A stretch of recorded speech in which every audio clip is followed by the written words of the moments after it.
مرحبا بعودتكم أيها الطلاب الكرام إلى درس الحديث من جديد. فحياكم الله وزادكم الله شرفا وعزا،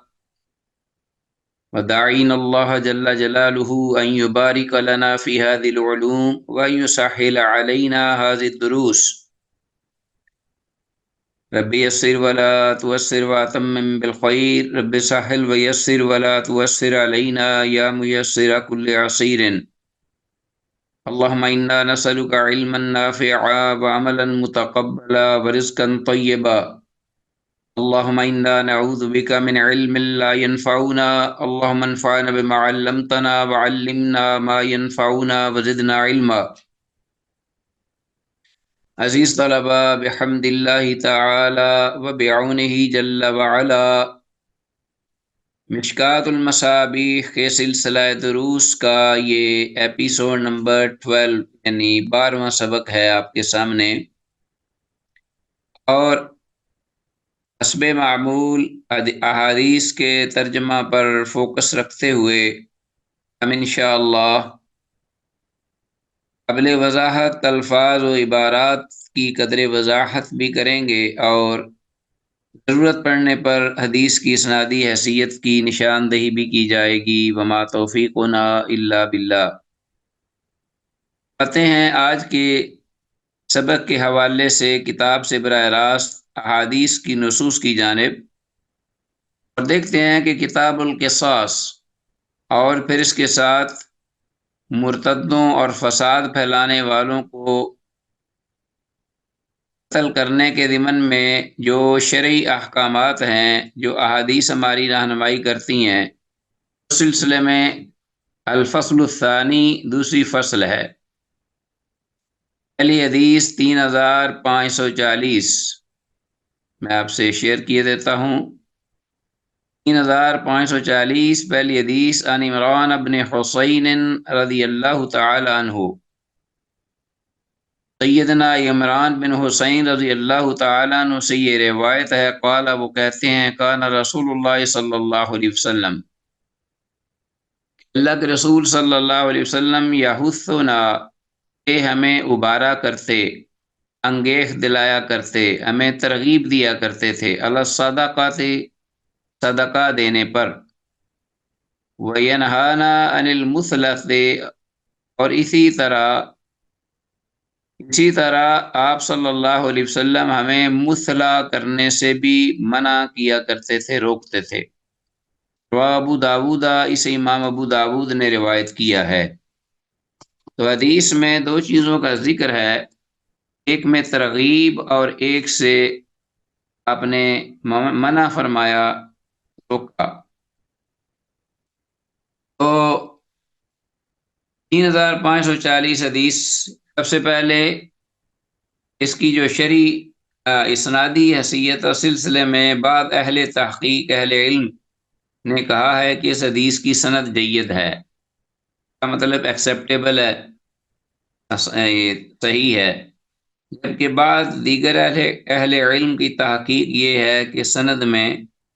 قتادہ رحمہ اللہ کے مدلس اور عنعن ہونے کی وجہ سے اس میں ضعف ہے۔ اللہ تعالی اعلی و عالم بالصواب۔ حسب سابق، اب اہل علم کا حدیث کے بارے میں، محدثین کا آپس میں، اہل فن، ان کا آپس میں اختلاف ہو جائے تو پھر معلوم ہوتا ہے کہ حدیث کا ضعف اتنا شدید نہیں کہ اس کو ہم ریجیکٹ کر دیں یا اگنور کر دیں۔ بہرحال واللہ تعالی اعلی وعلم، حدیث میں لفظ المثلا کا مطلب ہے کہ انسانی جسم کی بے حرمتی کرنا، ینہانا عن المثلۃ، انسانی جسم کی بے حرمتی، اسے چیرنا، پھاڑنا، اس کے اعضاء وغیرہ کاٹنا، جیسے پاؤں، ناک اور کان وغیرہ۔ تو اسی طرح نبی مکرم صلی اللہ علیہ وسلم نے اکل اور ارینا قبیلہ کے لوگوں کا جو مثلا کیا تھا تو یہ بطور قصاص تھا۔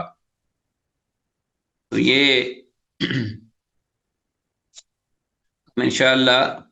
شاید حدیث آگے آئے گی، تو اس بارے میں بھی وضاحت ہو جائے گی۔ وروا النسائی عن انس، آئندہ حدیث جو ہے ہمارے پاس 3541 ہے، جسے امام نسائی نے انس بن مالک رضی اللہ تعالی عنہ سے روایت کیا ہے، اور اس کا متن یا مفہوم وہی ہے جو کہ اوپر کی حدیث کا، عمران بن حسین رضی اللہ عنہ کی حدیث کا ہے، جسے امام ابو داود نے روایت کیا ہے۔ بہرحال یہ حدیث جو ہے سند کے اعتبار سے صحیح ہے۔ عمران بن حسین رضی اللہ تعالیٰ عنہ کی جو حدیث تھی، اس بارے میں اہل علم نے اختلاف کیا تھا،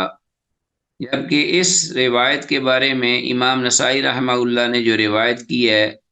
سنن نسائی میں انس رضی اللہ تعالیٰ عنہ سے، یہ سند کے اعتبار سے صحیح ہے، اس میں اختلاف نہیں ہے۔ معلوم ہوا کہ یہ اوپر والی حدیث جو ہے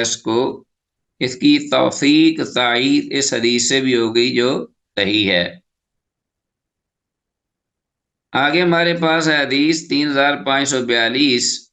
وعن عبد الرحمن بن عبد اللہ، عبد الرحمن بن عبداللہ،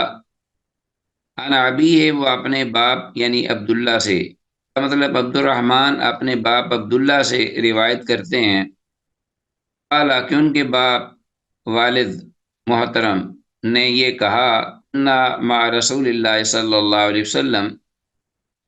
ہم رسول اللہ صلی اللہ علیہ وسلم کے ساتھ تھے، رفاقت، آپ کی رفاقت میں، فی سفر، سفر کی حالت میں، آپ صلی اللہ علیہ وسلم کی رفاقت میں تھے ایک سفر میں، فانطلق لحاجتہ، آپ صلی اللہ علیہ وسلم اپنی حاجت، ضرورت پوری کرنے کے لیے کہیں تشریف لے گئے، فانطلق لحاجتہ، فرعینا حمرتن، ناگہاں ہم نے دیکھا ایک چڑیا کو، حمرتن آپ نے دیکھا عزیز طلبہ کے بس اوقات بڑی ہی خوبصورت چھوٹی چھوٹی چڑیاں ہوتی ہیں، یا جانور، چھوٹے چھوٹے پرندے بہت ہی خوبصورت ہوتے ہیں، رنگین، یہ بھی انہی پرندوں میں سے ایک چھوٹی سی چڑیا سمجھ لیجئے جو کہ ریڈ کلر کی تھی، ہمرا، سرخ رنگ کی چڑیا تھی، چھوٹی سی، بہت ہی خوبصورت، مع فرحان، جس کے ساتھ اس کے 2 بچے بھی تھے، فرخان، فاخذنا فرخیہا، تو صحابی یعنی راوی کہتے ہیں کہ ہم نے یہ اس کے جو دونوں بچے تھے وہ پکڑ لیے، اٹھا لیے، فاخذنا فرخیہا، فجاءت الحمرۃ، اسی تو چڑیا جو ہے وہ آئی، اپنے بچوں کو جب دیکھا ہمارے ہاتھوں میں قید، تو وہ آئی چڑیا، فجعلت تفرش، تو وہ آگے پیچھے، اوپر نیچے آتے، جھکتے، نیچے آتے، تفرش، پھڑپھڑانے لگی، بے چینی سے، اضطراب سے، پریشانی سے، تفرش، پھڑپھڑانے لگی، فجاء النبی صلی اللہ علیہ وسلم فقال، تو اللہ کے نبی صلی اللہ علیہ وسلم تشریف لائے جب، تو انہوں نے فرمایا، من فجع من فجع هذه بولدها، کس شخص نے اس بیچاری چڑیا کو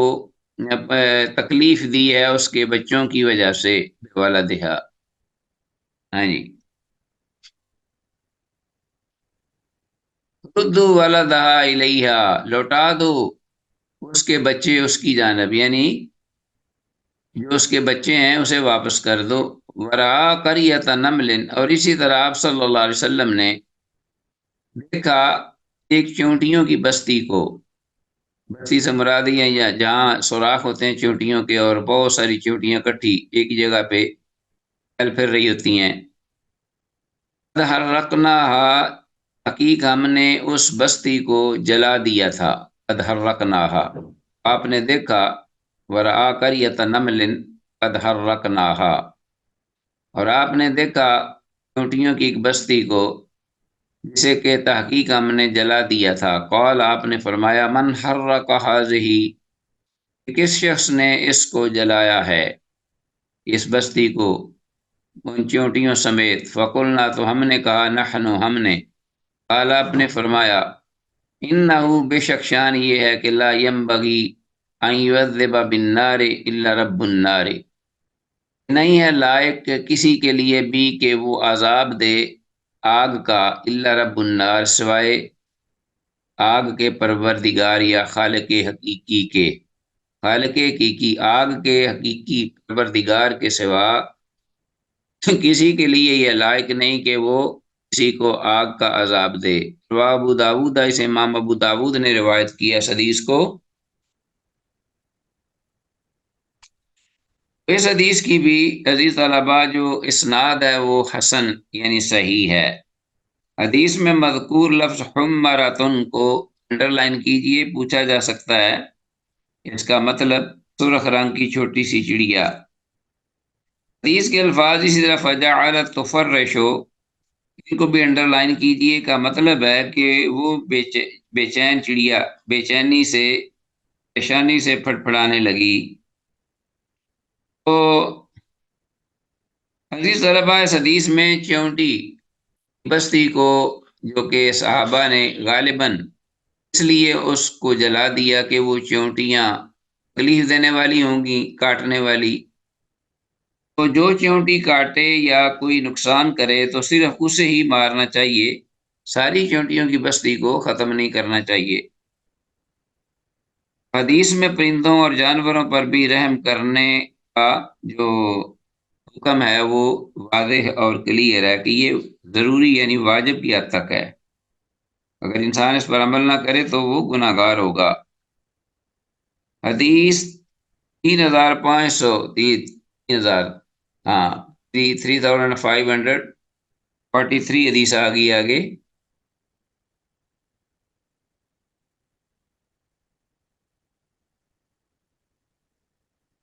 وعن ابی سعید الخدری رضی اللہ تعالیٰ عنہ، سیدنا ابو سعید خدری رضی اللہ تعالیٰ عنہ سے یہ روایت ہے،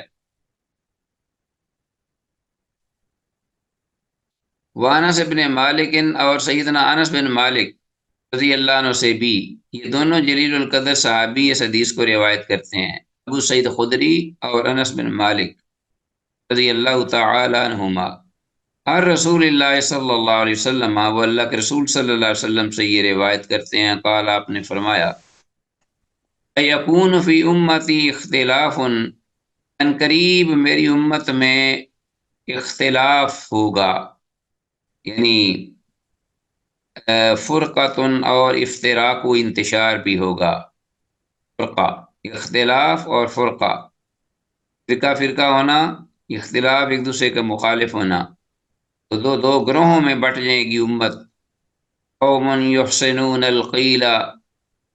ایسی بھی قوم ہوگی، اچھا جی، یحسنون القیل،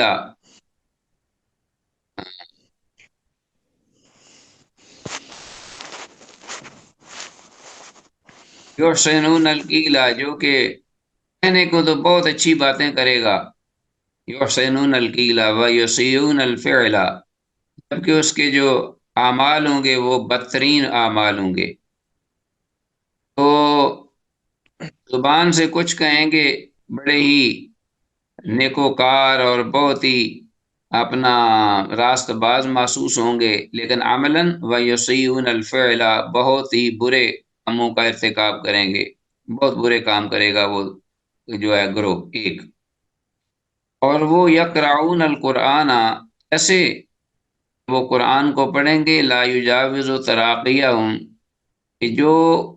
قرآن جو ہے ان کی ہنسلیوں سے آگے نہیں بڑھے گا، ہاں جی، یعنی نیچے ان ہنسلیوں سے آگے یعنی نیچے نہیں اترے گا، دل تک اس کی رسائی نہیں ہوگی اس قرآن کی، گویا کہ زبان تک رہے گا۔ یمرقون من الدین، وہ دین سے صاف نکل جائیں گے، کما یمرق السہم من الرمیتی،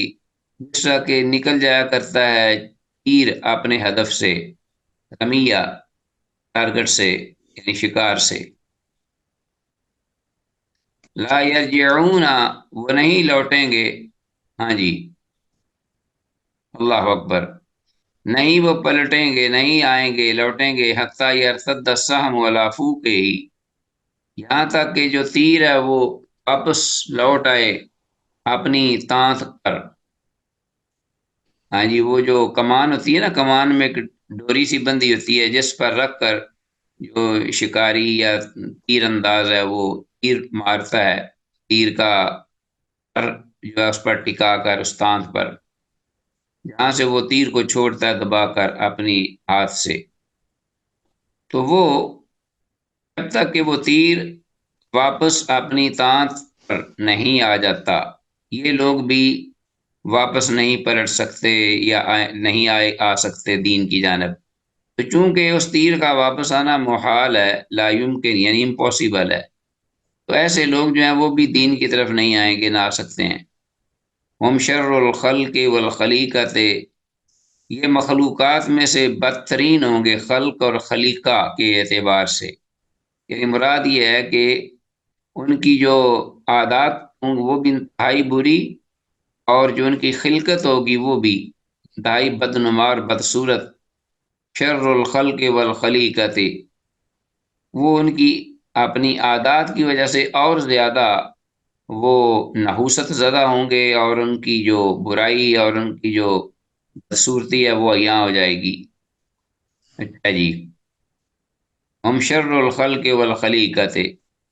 وہ مخلوق میں سے بدترین ہیں۔ طوبی لمن قتلہم، ہاں جی، خوشخبری ہو طوبی لمن، ہر اس شخص کے لیے قتلہم جو ان کو قتل کرے، وقتلوہ، یا جس کو وہ قتل کر دیں، یا جو ان کے ہاتھوں قتل ہو جائے۔ یدعون الی کتاب اللہ، وہ دعوت دیں گے اللہ کی کتاب کی طرف، او قرآن کی جانب، بڑا نام لیں گے، بڑے نعرے جپیں گے۔ وَلَيْسُ مِنَّا فِي شَيْءٍ، یعنی نام قرآن کا لیں گے، اچھا جی، لیکن وہ لَيْسُ مِنَّا نہیں ہوں گے ہم میں سے، فی شیئن کسی بھی چیز کے بارے میں، یعنی جو ہم سے چیز صادر ہوگی شریعت طاہرہ سے، ان کے ساتھ ان کا کوئی لنک تعلق نہیں ہوگا، اور کسی بھی شرعی چیز کے ساتھ ان کا کوئی تعلق یا واسطہ نہیں ہوگا، نہ وہ اٹیچ ہوں گے، ٹھیک ہے جی۔ لئیسو منا فی شیء من قاتلہم کان اولی باللہ منہم، جو ان سے لڑائی کرے گا، قتال کرے گا، تو کان اولی، وہ زیادہ بہتر ہوگا، افضل ہوگا، باللہ اللہ کی، ہاں اللہ کی بارگاہ میں، منہم بقیہ لوگوں میں سے، یعنی باقی امتوں میں سے، من قاتلہم کان اولی باللہ منہم۔ قالوا، یہ سن کر صحابہ رضوان اللہ علیہ مجمعین نے کہا، یا رسول اللہ، اللہ کے رسول، ما سیماہم، ان کی علامت کیا ہے، نشانی ان کی؟ قالا، تو آپ نے فرمایا، تحلیق، وہ سر سے گنجے ہوں گے، یعنی سر منڈائیں گے، سر منڈا ہوا ہوگا ان کا۔ رواه ابو داود، سے امام ابو داود نے اس حدیث کو روایت کیا ہے۔ 3549، 3543۔ حدیث کی سند تو ضعیف ہے، سند میں اس لیے کہ قتادہ عن موجود ہے، اور اس کی سند میں انقطاع بھی ہے شروع میں، تو لہذا منقطع بھی ہوئی۔ اللہ اکبر۔ نیز اس کی سند میں، یعنی سند کے اندر انقطاع ہے، ویسے یہ نہیں یہی مراد کے شروع سے ہو، نہیں، ہو سکتا ہے کہیں درمیان سے یا آخر سے اس کی سند میں کوئی انقطاع ہے اہل تحقیق کے مطابق۔ حدیث میں الفاظ سیمام کا مطلب کہ ان کی علامت کیا ہے، یعنی ان کی بظاہر جو ہوں گے وہ آپ صلی اللہ علیہ وسلم نے ان کی عادات بتائیں، اور ان کی جو اپنا سختی اور شدت ہے وہ بھی بتا دی، اور فرمایا کہ صحابہ نے کہ اصل ان کی پہچان و شناخت کے لیے کہ ہم ان سے بچ سکیں، ان کے فتنے سے، اور ان سے لڑ سکیں اور ان کا مقابلہ کریں، آپ نے فرمایا کہ سروں سے گنجے ہوں گے، تحلیق، سر منڈانا۔ تو حج میں سر منڈانا تو افضل ہے، حج میں، جیسا کہ قرآن مجید میں بھی اور حدیث میں بھی زیادہ اجر و ثواب ہے، یہاں سے وہ سر منڈے ہوئے ہوں گے، تو سر منڈانا حج میں افضل ہے، اور نہ منڈوانے کی نسبت، یعنی اگر کوئی اپنا تقصیر کرتا ہے، کترواتا ہے سر کے بال، تو اس کی نسبت منڈوانا جو ہے افضل ہے، جبکہ حج کے علاوہ سر منڈوانا مکروہ ہے، خوارج کی مشابہت کی وجہ سے۔ بعض اہل علم کے ہاں، یہ سب کے ہاں نہیں، بعض اہل علم کہتے ہیں کہ حج کے علاوہ یا عمرے کے علاوہ سر کو منڈوانا یہ مکروہ ہے۔ تو آتے ہیں نیکسٹ حدیث ہمارے پاس ہے 3544۔ وَعَنْ عائشہ، عائشہ رضی اللہ تعالیٰ عنہ سے یہ روایت ہے، قالت وہ کہتی ہیں قال رسول اللہ صلی اللہ علیہ وسلم کہ اللہ کے رسول صلی اللہ علیہ وسلم نے ارشاد فرمایا لا یحل دم امرئ مسلم کہ نہیں ہے جائز حلال کسی بھی مسلمان کا خون، یشہد اللہ الہ الا اللہ جو کہ مسلمان یہ گواہی دیتا ہو کہ اللہ ایک کے سوا کوئی معبود برحق نہیں، اللہ کے سوا کوئی حق کے ساتھ معبود عبادت کے لائق نہیں، وَأَنَّ محمد الرسول اللہ اور یہ بھی گواہی دیتا ہو کہ بے شک محمد اللہ کے رسول ہیں صلی اللہ علیہ وسلم، اللہ بِإِحْدَى ثَلَاثٍ سوائے تین صورتوں کے ساتھ جائز ہے اس کا خون، زنن بعد احصان کہ وہ زنا کا ارتکاب کرے، کوئی مرد ہو یا عورت شادی شدہ ہونے کے بعد احصان، فَإِنَّهُ يُرْجَمُ تو ایسا شخص جو ہے اسے رجم کیا جائے گا، یعنی زمین میں گاڑ کر پتھروں کے ساتھ اس کو ہلاک کر دیا جائے گا۔ اسی طرح وَرَجُلٌ خَرَجَ مُحَارِبًا بِاللَّهِ وَرَسُولِهِ ایسا شخص جو کہ خرج نکلے اللہ اس کے رسول کے خلاف، محارباً یعنی لڑائی لڑتے ہوئے، مراد ہے یہاں یعنی فساد مچانے کے لیے زمین میں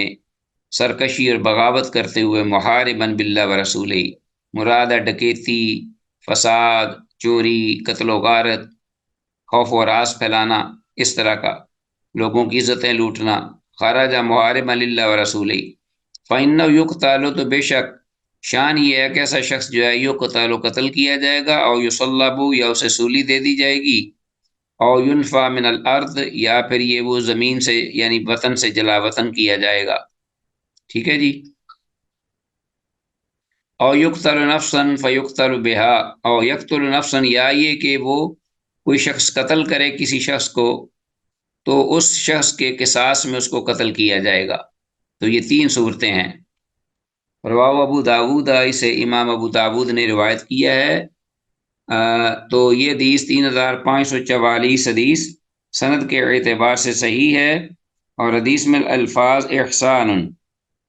سواد کے ساتھ احسان لفظ اس کا مطلب ہے شادی شدہ ہونا کسی مرد کا یا عورت کا۔ آگے جی ہمارے پاس حدیث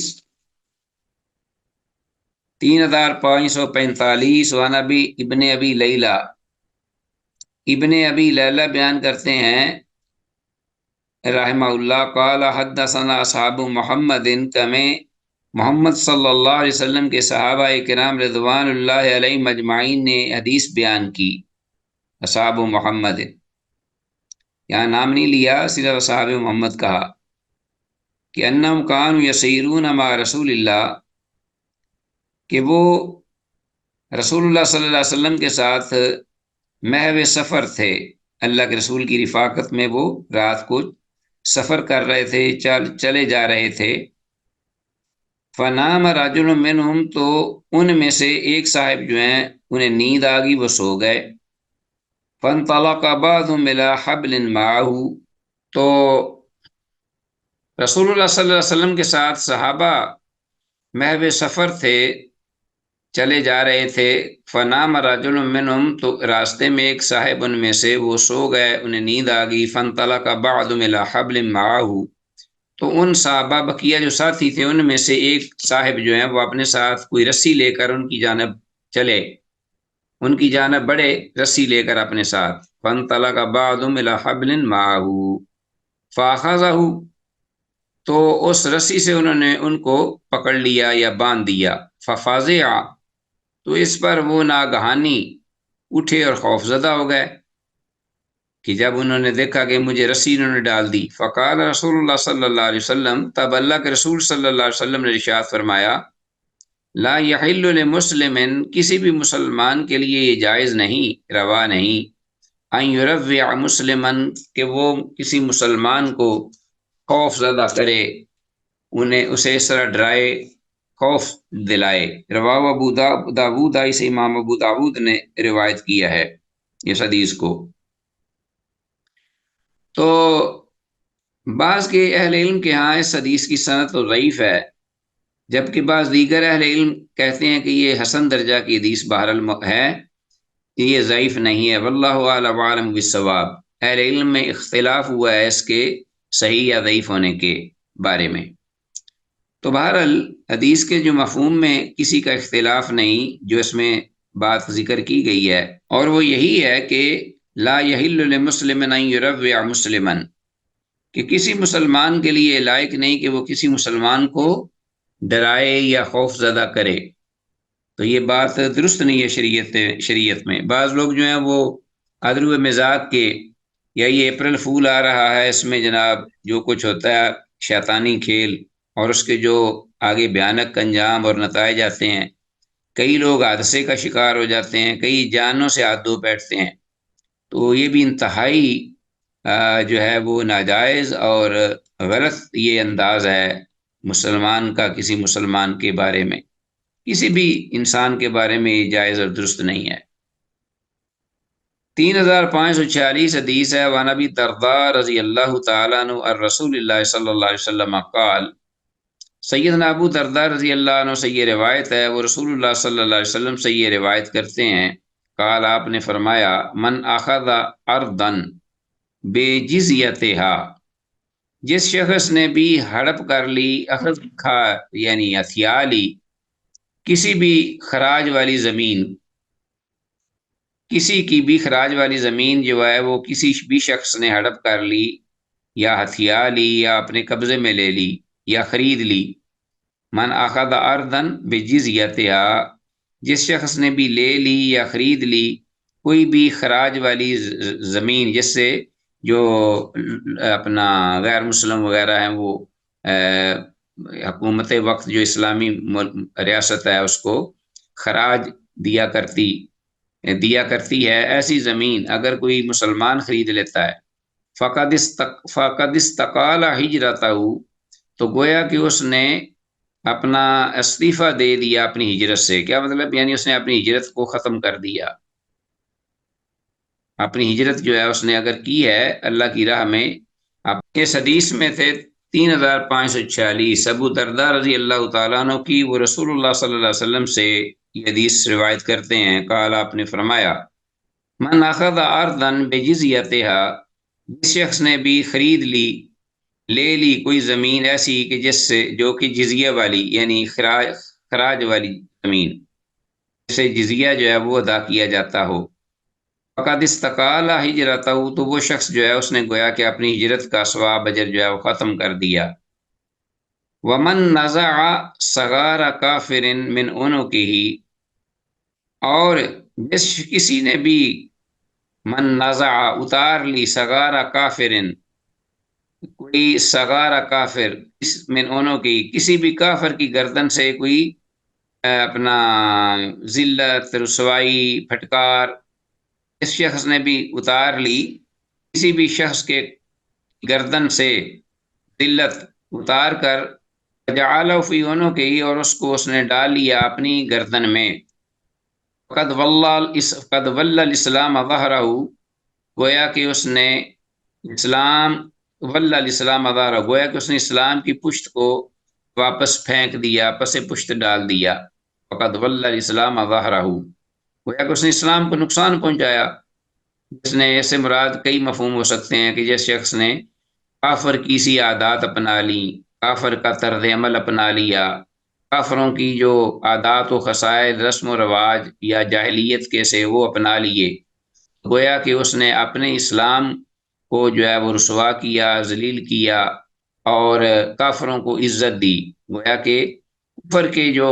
طرز عمل یا عادات و خصائل ہیں ان کو وہ پسند کرتا ہے، والعیاذ باللہ۔ تو یہ ایسے ہی ہے کہ جیسے کسی نے کافر کی گردن سے وہ ذلت اتاری، گناہ کا بوجھ، اور اپنے گلے میں ڈال لیا، اپنے سر پہ ڈال لیا، والعیاذ باللہ۔ رواہ ابو داود، اس امام ابو داود نے روایت کیا، 3546 حدیث ہے۔ اور اس میں یہ ایک تو حدیث کی سند ضعیف ہے، ٹھیک ہے، یہ ذہن میں رکھیے گا۔ سند میں امارہ مجہول راوی ہے، اور سنان ایک اور راوی ہے وہ مستور ہے، تو دو اس میں علتیں ہیں ایک ہی سند میں، دو راویوں کے بارے میں۔ اور حدیث کے الفاظ فقد استقال ہجرتہ کا مطلب ہے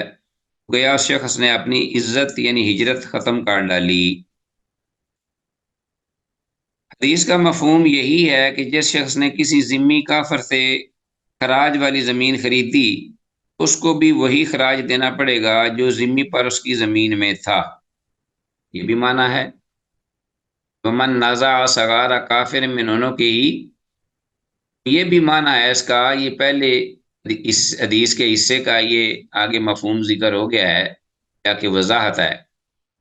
جس شخص نے جزیے یا خراج والی کسی کافر سے زمین لے لی، خرید لی کسی مسلمان نے، گویا کہ اس کی ذلت جو ہے وہ اس نے اپنے گلے میں ڈال لی، اور اسے بھی اسی طرح ہی وہ خراج جو ہے وہ اسی مقدار میں اس کو یا جزیہ دینا پڑے گا اس زمین سے۔ یہ ہے معنی اور مفہوم، یہ جائزہ زیادہ صحیح محسوس ہو رہا ہے، واللہ اعلم۔ ٹھیک ہو گیا جی؟ گویا معنی یہ ہوا کہ کسی ذمی کافر سے کسی شخص نے خراج والی زمین خرید لی، اس کو بھی وہی خراج دینا پڑے گا جو ذمی پر اس کو زمین میں مقرر تھا اس پر۔ 37-47 آگے حدیث ہے، نیکسٹ۔ ان جریر بن عبداللہ، جریر بن عبداللہ رضی اللہ تعالیٰ عنہ سے یہ روایت مروی ہے، قال آپ نے کہتے ہیں جریر بن عبداللہ رضی اللہ عنہ، بعث رسول اللہ صلی اللہ علیہ وسلم سریۃً الی خثعمہ، رسول اللہ صلی اللہ علیہ وسلم نے ایک چھوٹی سی مہم بھیجی، یعنی ایک لشکر، سریۃً الی خثعمہ، بنو خثعم کی جانب، خثعم قبیلہ جو تھا ان کی جانب، فاعتصم یعنی ان کو سبق سکھانے کے لیے اور ان کو اپنا ان پہ حملے کے لیے، الی خثعمہ، فاعتصم ناس منہم بالسجود، تو لوگوں نے جب یہ دیکھا کہ اللہ کے رسول صلی اللہ علیہ وسلم کے صحابہ آ گئے ہم پر، تو لوگوں نے فاعتصم الناس، تو لوگوں نے کیا کیا، لوگ بچنے کی خاطر فاعتصم الناس منہم، ان میں سے کچھ بالسجود سجدے کرنے لگے، فاعتصم الناس تو لوگوں نے بچاؤ کیا، منہم ان میں سے، یعنی کچھ لوگوں نے بالسجود سجدہ کرنے کے ساتھ، یعنی سجدہ کرنے لگے انہیں دیکھ کر، ہمیں چھوڑ دیں گے اور ہم بچ جائیں گے۔ اسرع فیہم القتل، لیکن اس کے باوجود صحابہ نے کیا کیا، فاسرع فیہم القتل، ان کا جو قتل ہے وہ تیزی سے کیا جانے لگا، ہاں جی، انہیں بڑی صورت کے ساتھ فاسرع فیہم القتل، انہیں قتل کیا گیا۔ بلغ ذلک النبی صلی اللہ علیہ وسلم، یہ بات جب اللہ کے نبی صلی اللہ علیہ وسلم کو پہنچی، فامر لهم بنصف العقل، اللہ کے نبی صلی اللہ علیہ وسلم نے مقرر کیا ان کے لیے پوری دیت کا ہاف یعنی آدھا، کہ 50-50 اونٹ فرمایا کہ دیے جائیں گے، کیونکہ ان کے بارے میں یہ پتہ نہیں تھا کہ وہ مسلمان تھے یا مسلمان نہیں تھے، یا بچنے کے لیے انہوں نے یہ کیا یا کیا معاملہ تھا۔ بہرحال یہ بھی مسلمان تو وہاں کیوں رہ رہے تھے۔ فامر لهم بنصف العقل، آپ نبی صلی اللہ علیہ وسلم نے ان کی آدھی دیت وہ مقرر کی، حکم دیا کہ وہ ادا کی جائے۔ وقال، اور آپ نے فرمایا، انا بری من کل مسلم مقیم، اور آپ نے فرمایا کہ میں بری ذمہ ہوں، یعنی میرا کوئی تعلق نہیں ہر اس مسلمان سے جو مقیم، جو رہنے والا ہے بین اظہر المشرکین، مشرکوں کے درمیان، مشرکوں کے درمیان مقیم ہے، ٹھہرا ہے، رہائش پذیر ہے، تو میں ان سے بری ہوں۔ قالوا یا رسول اللہ، صحابہ نے فرمایا اللہ کے رسول، لماذا، کس بنا پر؟ قال، آپ نے فرمایا، لا تتراء ناراہما، لا تتراء ناراہما، ابو داود، کہ ان جو ہیں وہ اپنا مسلمان اور کافر وہ ایک دوسرے سے اتنے قریب ہوں، اتنے دور ہوں کہ وہ ایک دوسرے کی آگ بھی نہ دیکھیں، نہ دیکھ سکیں، ایک دوسرے کی جلتی ہوئی آگ جو ہے وہ بھی نہ دیکھ سکیں، اتنے دور وہ ایک دوسرے سے رہیں۔ گویا کہ علاقہ دور ہونا چاہیے ان کا، مل کر نہیں رہنا چاہیے، اس لیے کہ وہ اب رہے تھے، اسی وجہ سے وہ مطلب غلط فہمی میں وہ مارے بھی گئے اور ان کا قتل بھی ہو گیا، اور پتہ بھی نہ چلا کہ یہ کس بنا پر کون مسلمان اور کون کافر، کون بچنے کے لیے اور کون صحیح اہل اسلام پر تھا۔ یہ چونکہ وہ ان کے اندر رہ رہے تھے، میں ان سے بری ہوں۔ آپ نے گویا کہ اس چیز کو کنڈیم کیا کہ لوگ یعنی مسلمان کافروں کے درمیان، یا یہ کہ دارالکفر میں مسلمان جو ہیں وہ رہیں، اگر وہ وہاں اس ملک میں رہیں بھی مجبوراً تو الگ ان کا محلہ، ان کی جگہ، ان کا علاقہ، ان کی رہائشیں، سکونت الگ ہونی چاہیے تاکہ فرق رہے اور ان سے دور رہیں وہ۔ اللہ اکبر۔ حدیث کی سند جو ہے وہ ضعیف ہے۔ حدیث طلبہ ایک تو یہ ہے کہ سند میں ابو معاویہ الضریر مدلس اور عنان ہے، ایک تو یہ معاملہ ہوا، اور دوسرا حدیث کے تمام طرق جو ہیں اس حدیث کے وہ ضعیف ہیں، تحقیق کے بعد یہ پتہ چلا ہے۔ بعض اہل تحقیق کے نزدیک یہ مرسل حدیث ہے، مگر مرفوع مختصر الفاظ کے ساتھ صحیح سند سے بھی موجود ہے۔ بعض کہتے ہیں کہ یہ مرسل روایت ہے لیکن مرفوع ہے تو بڑے مختصر الفاظ کے ساتھ اور صحیح سند کے ساتھ، یہ پورے الفاظ اس کے نہیں ہیں بلکہ بڑی اختصار کے ساتھ مرفوع حدیث ملتی ہے صحیح سند کے ساتھ۔ اللہ عالم بالصواب۔ تو فامر لهم بنصف العقل، یہ بات جو ہے نا یہ اس کو انڈر لائن کیجئے، فامر لهم بنصف العقل، تو اللہ کے رسول صلی اللہ علیہ وسلم نے ان کے لیے حکم دیا جو کہ مارے گئے تھے سجدے کی حالت میں تیزی کے ساتھ، غلط فہمی میں، آدھی یعنی ان کی دیت ہوگی۔ نبی مکرم صلی اللہ علیہ وسلم نے ان کو پوری دیت نہ دلوائی کیونکہ انہوں نے کافروں میں رہ کر اپنے آپ کو از خود مروایا کافروں میں رہ کر، اور اسی لیے آپ صلی اللہ علیہ وسلم نے یہ بھی فرمایا میں ایسے مسلمان سے بیزار ہوں جو مشرکوں میں رہے۔ لا تتراء ناراہما، یہ بھی انڈر لائن کیجئے، یہ عبارت جو ہے وہ دونوں گروہ یعنی مسلمان اور کافر دونوں گروہ جو ہیں وہ ایک دوسرے سے اتنے دور ہوں اپنی رہائش کے اعتبار سے، رہنے کے اعتبار سے، کہ وہ ایک دوسرے کی آگ بھی نہ دیکھ پائیں، تو آگ بڑی دور سے نظر آ جاتی ہے۔ آگ جب جل رہی ہو تو اس کے جو شعلے ہیں یا اس کی چمک وغیرہ یا روشنی۔ آگے ایکسکیوز می سر 3548 حدیث۔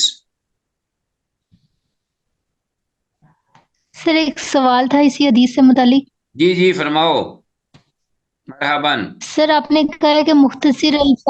آپ نے فرمایا کہ مختصر الفاظ کے ساتھ بھی یہ صحیح والی حدیث بھی ہے، تو اس میں سے پھر صحیح والے کون سے لفظ ہوں گے؟ یہ نا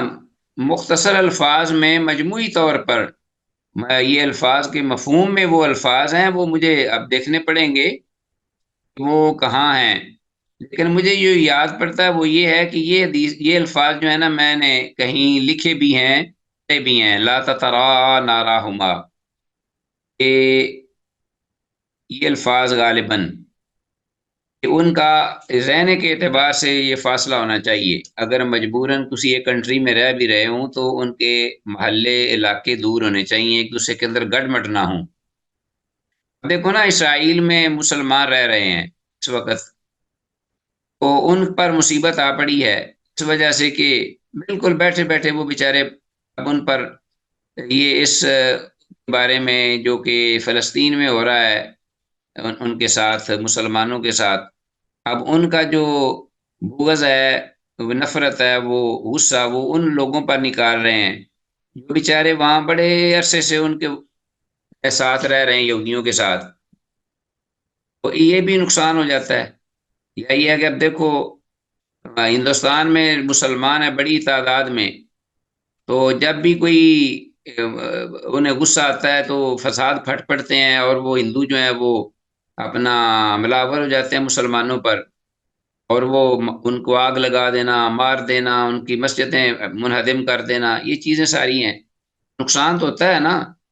ان کو یا مسلم کمیونٹی ہے اس کو، تو اس طریقے سے نہ رہیں کہ وہ غیر محفوظ ہوں یا ان کی شناخت نہ ہو یا وہ ملے جلے ہوں آپس میں گڈمڈ ہوں، تو یہ بھی ایک نقصان ہے۔ بہرحال پہلی تو بات یہ ہے کہ یہ جو ہم باغ باغ کے دارالکفر میں جاتے ہیں، دارالحرم میں،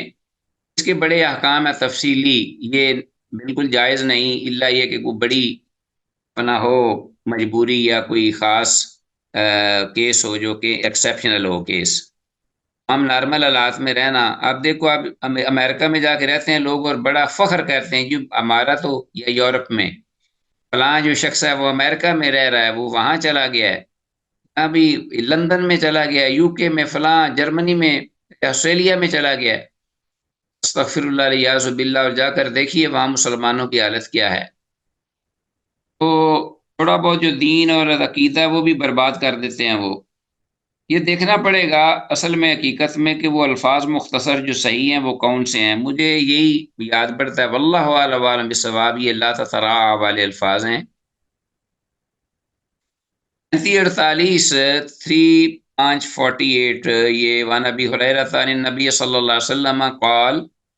سیدنا ابو ہریرہ رضی اللہ عنہ سے یہ روایت ہے، وہ اللہ کے نبی صلی اللہ علیہ وسلم سے یہ روایت کرتے ہیں، قال، آپ نے فرمایا، الایمان قید الفتح کا، کہ ایمان جو ہے قیدہ مقید کر دیتا ہے الفتح، فتح کو، یعنی اچانک ناگہانی قتل سے۔ کیا مطلب؟ ایمان جو ہے صاحب ایمان کو یہ لائق نہیں، ایمان روکتا ہے، مقید کر دیتا ہے، ناگہاں اچانک کسی کو قتل کرنے سے روکتا ہے، یہ معنی ہے اس کا۔ دوسری جگہ لا یفتق مومن، یعنی مومن جو ہے وہ اچانک کسی کو نہیں مارتا، نہیں قتل کرتا۔ رواہ ابو داود، اسے امام ابو داود نے روایت کیا ہے۔ تو حدیث کی جو سند ہے یہ ضعیف ہے، ایک تو بات یہ ہے۔ بعد اہل تحقیق یہاں بہرحال یہ حسن درجہ کی ہے، اختلاف ہے اس کے صحیح یا ضعیف ہونے میں، واللہ اعلم بالصواب۔ حدیث کی عبارت لا یفتق مومن کا مطلب مومن اچانک قتل نہیں کرتا، کسی کو نہیں مارتا۔ بہرحال اس میں ایکسیپشنل کیس بھی ہیں، اگر مد مقابل جو ہے وہ غدار ہو، مفسد ہو، ڈاکو ہو، کوئی قاتل ہو اور نقصان دینے والا ہو، تو پھر اس کا خاتمہ کسی بھی طریقہ سے جائز ہے، چھپ کر، جپٹ کر، ہیلے سے، جیسا کہ آپ صلی اللہ علیہ وسلم نے اپنے دشمن کعب بن اشرف یہودی وغیرہ کو قتل کرایا تھا، اور آپ صلی اللہ علیہ وسلم کا یہ بھی کہنا الحرب خدعۃ او خدعۃ، جو لڑائی ہے وہ ایک دھوکے کا نام ہے، یہ جائز ہے اس طرح کا دھوکہ دینا۔ تو یہ صورتحال جو ہے وہ بتائے گی کہ جائز ہے یا ناجائز ہے۔ وان جریر رضی اللہ عنہ سے روایت عن النبی صلی اللہ علیہ وسلم، وہ اللہ کے نبی صلی اللہ علیہ وسلم سے یہ روایت کرتے ہیں، قال، آپ نے فرمایا، اذا ابق العبد، جب باغ اٹھے کوئی غلام کسی کا ملکیت میں ہو کر، کسی کی ملکیت میں ہو کر کوئی غلام بھاگ جائے، ابق العبد الی الشرک، شرک کی جانب، یعنی دار الحرب کی جانب، مشرکوں کی جانب، فقد حل دمہ، اس کا خون جو ہے وہ مباح ہو جائے گا، حلال ہو جائے گا، یعنی اس کو قتل کرنا جائز ہے۔ رواہ ابو داود، اسے امام ابو داود نے روایت کیا ہے۔ بہرحال یہ مراد ہے مشرق علاقے کی طرف جانا، ایک تو غلام بھاگ کر چلا گیا اپنے مالک کو دھوکہ دے کر، اور دوسرا گیا بھی وہ مشرکوں کی جانب۔ اذا ابق العبد الی الشرک سے مراد دار الحرب یعنی مشرکوں کا علاقہ ہے۔ حدیث کی سند بہرحال ضعیف ہے، اس لیے کہ سند میں ابو اسحاق عنان موجود ہیں، لیکن صحیح مسلم کی ایک حدیث ہے، صحیح مسلم کی حدیث نمبر 70، وہ ہمیں اس سے مستغنی کر دیتی ہے۔ کیا مطلب؟ کہ اس کے ہوتے ہوئے اس حدیث کو کہ نہ بھی صحیح ہو تو اس سے واضح مفہوم سامنے آ جاتا ہے کہ وہ صحیح ہے، اور اس کا صحیح ہونا بھی مفہوم کے اعتبار سے درست ہوا، مفہوم کے اعتبار سے۔ 1550 حدیث ہے، وعن علی بن ابی طالب رضی اللہ تعالیٰ عنہ سے یہ روایت ہے، انا یہودیتن، کہ ایک یہودیہ جو تھی عورت، کانت تشتم النبی صلی اللہ علیہ وسلم، وہ اللہ کے نبی صلی اللہ علیہ وسلم کو گالیاں نکالا کرتی تھی، وتقع فیہ، اور آپ صلی اللہ علیہ وسلم کی عزت کو بھی پامال کرتی. وتقع فیہ، اخانا کہا رجل، تو ایک آدمی نے اس کا گلا گھونٹ لیا. ایک صحابی تھے، انہوں نے اس عورت کا گلا گھونٹ لیا یہودیہ کا، حتیٰ ماتت، یہاں تک کہ وہ مر گئی. فابطل النبی صلی اللہ علیہ وسلم دمہا، اللہ کے نبی صلی اللہ علیہ وسلم نے اس کا خون رائگاں قرار دیا. مطلب کہ جو ہوا وہ بالکل ٹھیک ہوا، اور کیونکہ کافرہ تھی، یہودیہ تھی، تو اس پر مسلمان کو کچھ بھی نہیں کہا جائے گا. رواه ابو داود، سے امام ابو داود نے روایت کیا ہے حدیث کو. بہرحال یہ حدیث جو ہے سند کے اعتبار سے صحیح نہیں ہے. سند میں مغیرہ بن مقسم مدلس اور انعن ہے. تو معلوم ہوا کہ اگر ذمی بھی ایسی حرکت کرے تو اس کا بھی عہد ٹوٹ جائے گا، اور اس کا بھی خون جو ہے وہ مباح ہو جائے گا. کیا جی؟ آگے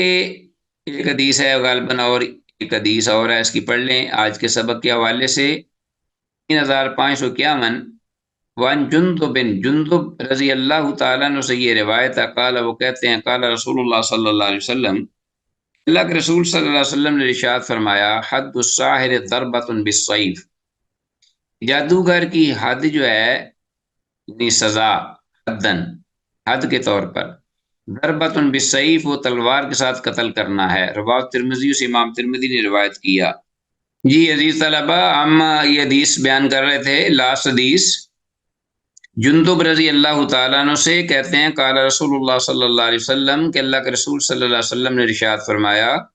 حد الساحر ضربۃ بالسیف، کہ جادوگر کی جو سزا ہے